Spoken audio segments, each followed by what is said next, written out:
ऐसा कैसे हो सकता है कि किसी देश में उस इंसान को कानून बनाने की जिम्मेदारी दी जाए जो एमएलए की शपथ लेते वक्त सामने कागज पर देख के बेसिक टेक्स्ट भी ना पढ़ पा रहा हो सकता है नहीं हुआ है। Welcome to India. हाल ही में बिहार असेंबली का एक नया सेशन शुरू हुआ जहां न्यूली इलेक्टेड एमएलए को शपथ लेनी थी। वहां जेडीयू की एमएलए विभा देवी जो नवादा सीट से जीती हैं, जब माइक पर शपथ लेने आई तो वो सिंपल हिंदी के वर्ड्स तक ढंग से नहीं पढ़ पाई। मैं विधानसभा के सदस्य निर्वाचित हुई हूँ।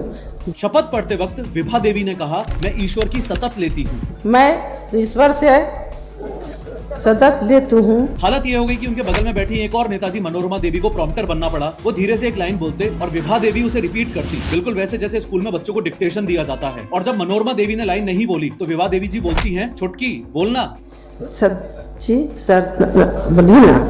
अब देखो, यूं तो हंसने की 100 बातें हैं, तुम इस पे मीम बना लो, मजाक उड़ा लो, कुछ भी करो, पर मैं चाहता हूं कि तुम इस बात की गंभीरता को भी समझो कि अपने देश में हर दूसरे नेता की यही हालत है। इस देश में एक चपरासी की नौकरी करने के लिए 10th पास होना जरूरी है, लेकिन पूरा स्टेट या देश चलाने के लिए पढ़ा लिखा होना जरूरी नहीं है। आज भी नेता अपने देश में चुनाव सिर्फ इस बात पर जीत जाते हैं कि वो कास्ट पॉलिटिक्स और दबंगई के दम पर कितने वोट्स इन्फ्लुएंस कर सकते हैं। ये नेता लोग जो मेरे लिए बजट और कानून डिसाइड करेंगे, अगर ये खुद की शपथ तक ढंग से नहीं पढ़ सकते तो मैं कैसे मान लूं कि ये कानून को ढंग से पढ़ पाएंगे, समझ पाएंगे और आम जनता के वेलफेयर को दिमाग में रखते हुए उसे इंप्लीमेंट कर पाएंगे। दिक्कत 10वीं या 12वीं पास होने की नहीं है, दिक्कत लैक ऑफ साइंटिफिक टेम्परामेंट और अनएजुकेटेड होने की है।